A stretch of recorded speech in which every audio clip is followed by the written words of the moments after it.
Hey everyone, Sniper Bob here from, well, I'm actually not associated with anyone. Sniper Bob here from my living room. In this UH-60L Black Hawk mod video, we'll be going over the recent changes and improvements to the ARC-201 radio. The version 1.4 update has added a lot of new features and fixed a large number of inaccuracies with this radio, making it now the most advanced radio in this aircraft. You'll also see the beginnings of some very deep integration with SRS. Let's get started.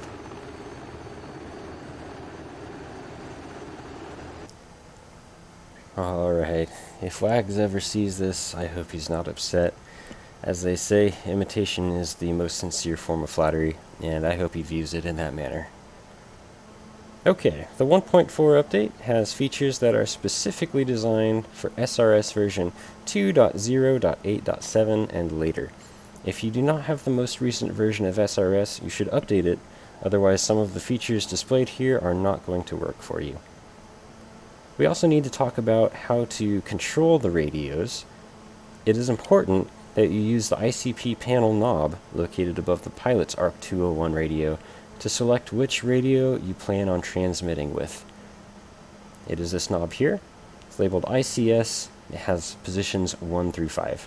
Position number 1 is the pilot's ARC-201 radio, and position number 4 is the co-pilot's ARC-201 radio. We also need to check our controls menu. We'll do search and type in SRS. The push-to-talk for SRS is important as well. You need to use this to activate push-to-talk instead of using the SRS key bindings. It's important you do this, especially with the scanning mode that we'll talk about, otherwise you may not be able to communicate with players. The ARC-201 radio code behind the scenes has been almost completely rewritten. Prior to this it was very nearly just a placeholder, but now the radio works as intended. We're going to start from the beginning and talk about the different knobs. Let's zoom in on the pilot's radio. The preset knob up here allows you to select which frequency the radio will be operating on. This is where your frequencies are stored, and it is important to note that presets numbers 1 through 6 will store different values depending on whether or not the radio is in single channel or frequency hopping mode. This will become very clear as you start to operate the radio. The function knob below the preset knob allows you to turn the radio on and off and enables modification of presets. It will also allow you to zeroize the radio.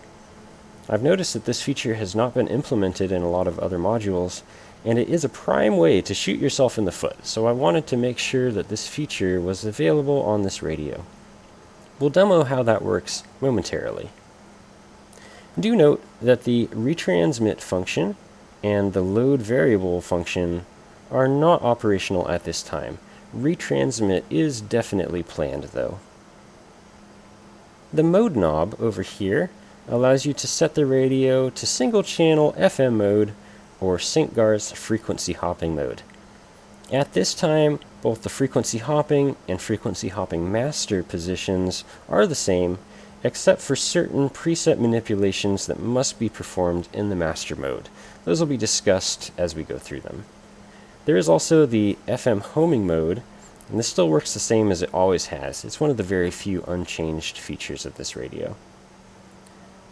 The transmit power knob in the top right corner is not functional at this time. SRS does not allow you to change your transmit power. If that feature is added to SRS, then the knob will be implemented. Let's go ahead and start interacting with these radios. We'll first take a look at the co-pilot's radio, and the reason for that will make sense. So the function switch in the first position activates the self-test. You can't see the label because in flat screen mode that knob is in the way. The radio simulates itself going through self-test. It'll beep, it'll say good. It doesn't actually check for damage states, this is purely cosmetic. We're going to skip a bunch of functions now and go straight to the Zeroize and Stow positions. These will erase everything on the radio. If we switch the radio to squelch on, we can see that we have presets loaded. and frequency hopping presets are also available. We're going to switch the function knob to Zeroize All, ZA. The radio display is good, and if we put it back to squelch on, we can see that all of our presets are gone. The only preset that will remain is the man preset. It will revert back to 30 megahertz. Everything else will be cleared. The single channel presets can be manually re-entered.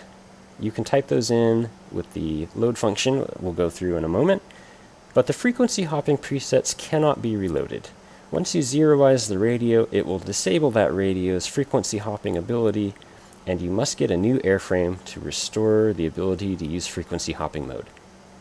Now that we've broken the co-pilot's radio, let's move back to the pilot's radio and continue discussing the features. Normal operation of the radio in single channel mode is achieved by placing the function switch to squelch on and the mode switch to SC, or single channel mode. Squelch off currently functions the same as squelch on. There is no static that takes place, but in real life you would hear a large amount of static when you do that. The preset knob will cycle between your stored presets, as we can see here. There are 8 of them available.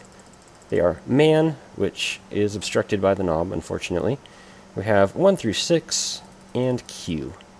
They all function the same. There's no special feature available with Q or man. It's just another preset that you have available in single channel mode. The man preset, however, is the only preset that can be modified with the function switch set to squelch on or squelch off. To change this preset, hit the frequency key and then clear. Type in the new frequency that you want to use, and then press the Stow Enter key.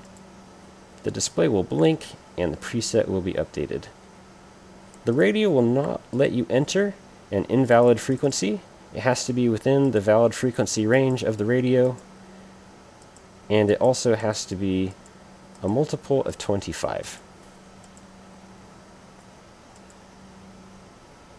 To load or edit your single channel presets, other than man of course, set the function switch to load and the mode to SC. The display will blink, and it will do that anytime the radio is inactive or unused for more than 7 seconds. To change a preset, select the preset that you want to modify, press frequency, clear, and type the new preset that you want to use. Stow Enter will save that preset. You can clear a preset by entering 0 as the frequency. And we can see now the frequency has been cleared. I will re-enter something just for the sake of this video. The radio will still receive in the load position. On the real radio, there's a warning that memory corruption may occur, so in real life this is always switched back to the squelch on position for normal use. If you want to modify the offset of a preset, we can do that by switching the function switch to load and the mode to single channel. The offset feature will allow you to tune the radio in smaller increments than you normally would be able to enter. You can do 5 kilohertz steps instead of 25 kilohertz steps as you would enter them normally. To use the offset mode, press the offset key and then press clear. You can then enter either 00, 05, or 10. Those are the only valid choices that you can enter. I'm going to enter 05. You can also press the offset key again, and it will add a negative or a positive offset. Stow Enter will apply the offset to the radio. You can view the offset in the squelch on position, but you cannot edit that from here. You have to switch it back to load to make a change. Now let's talk about single channel scanning on this radio. This is a brand new capability that was designed to work specifically with SRS. It's one of my favorite features, and I'm very glad that it was able to be implemented. What it will do is it will cycle sequentially between your presets and listen for transmissions on SRS. If a transmission is received, it will lock in, it will hold that channel for the duration of the transmission and allow you to listen. If no other action is taken, and if there are no other transmissions, after 2.5 seconds, the radio will automatically resume scanning. I would reiterate the fact that it is important to use the ICP panel knob to select the radio that you want to transmit on, as well as from the control menu, utilize your push-to-talk for SRS in order to transmit.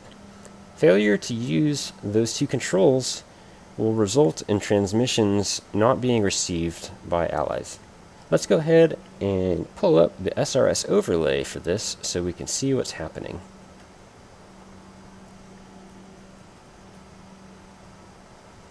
Ooh, that's hard to see, it's right on a knob. Okay, that looks better, we can see it now. So right now, the ARC-201 is at a constant 63.8 megahertz. Let's go ahead and switch it into scanning mode. To do that, we set the function switch to squelch on, the preset to Q, and the mode to FH. Even though it's in frequency hopping mode, this is a single channel operation for the radio. We begin scanning by pressing the Stow enter key, and then we type a number between 0 and 8 for our priority preset. The priority preset is scanned much more frequently than the standard presets, and if you press push to talk without the radio locked into a preset, it will automatically transmit on the priority preset for you. 0 equates to the man preset, 1 through 6 match up with 1 through 6 on the keypad, 7 is the Q preset, and 8 means that there is no priority selected. The radio will scan each of the presets an equal amount of time. Do note that if the radio is set to no preset, then pressing push to talk will immediately transmit on whatever frequency the radio happens to be in. It's important to always select the channel that you want to transmit on when you do not have a priority selected. To transmit on a preset, just push the preset that you want. You'll see it display the number on the display, and then press the push to talk key within 2.5 seconds. The radio will then transmit on that frequency. Once you release push to talk, the radio will resume scanning within 2.5 seconds unless you receive a reply from somebody. When the radio receives a transmission on SRS, the channel will be displayed on the radio, same as if you had just pushed it yourself. It will hold that channel until someone stops talking. You can then push to talk within 2.5 seconds of the end of their transmission to talk on the channel that you had just received on. If you do not press anything within 2.5 seconds, and if nobody else responds within 2.5 seconds, the radio will resume scanning. You can press the frequency key to display the frequency of the preset. You can actually press the frequency key at any point in time, and it will display the preset that happens to be scanned at that moment. However, doing this pauses the scanning. To prevent scanning a preset, type the preset number and then press the clear key. That preset will no longer be scanned. It will skip over that as it cycles through the presets. You cannot cancel the priority preset if you have one selected, but then if you're trying to cancel it, that probably should not be your priority anyway. To resume scanning a canceled preset, simply press the preset number. It will display the channel on the display, and it will be added to the list. Scanning will resume on that preset as normal. If the radio locks into a preset, and it's some windbag who is just rambling on, and you want to go back to scanning, pressing the enter key will immediately resume scanning. To stop scanning, simply change the preset knob. It is no longer in scanning mode. Now let's talk about the frequency hopping modes of operation.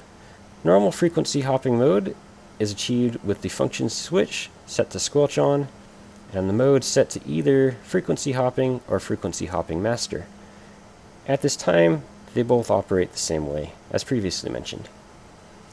If you switch the preset to the man position, the radio will display cold, and the radio will be set to the man single channel frequency.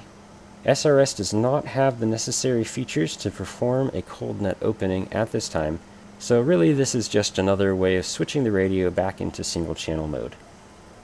Presets numbers 1 through 6 are your SINCGARS frequency hopping presets. The radio will display the net ID. The net ID is effectively the frequency that your radio is tuned to, and this is how it is modeled behind the scenes. If you have the same frequency hopping net ID as another player, you'll be able to communicate with them. The Q preset puts the radio back into single channel mode.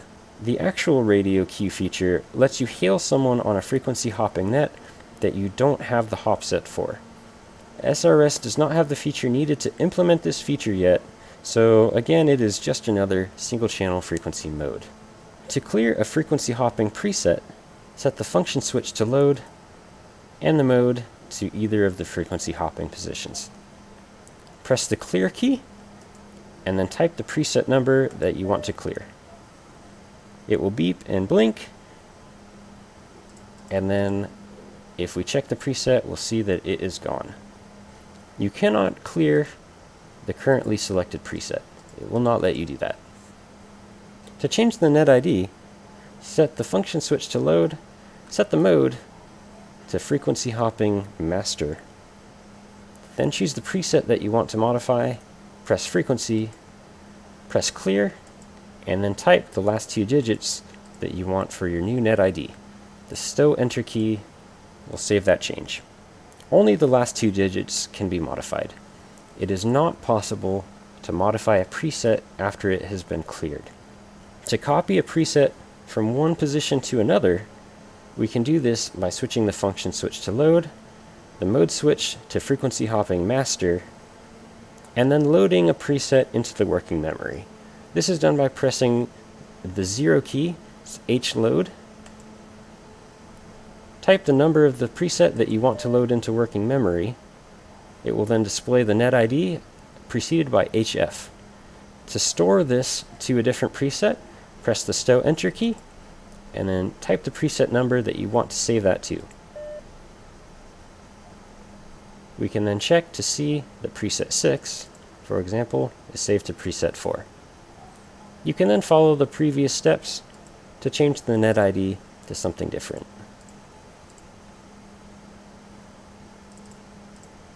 This concludes the video on the operation of the ARC-201. Thanks for joining me, and I hope to see you out there.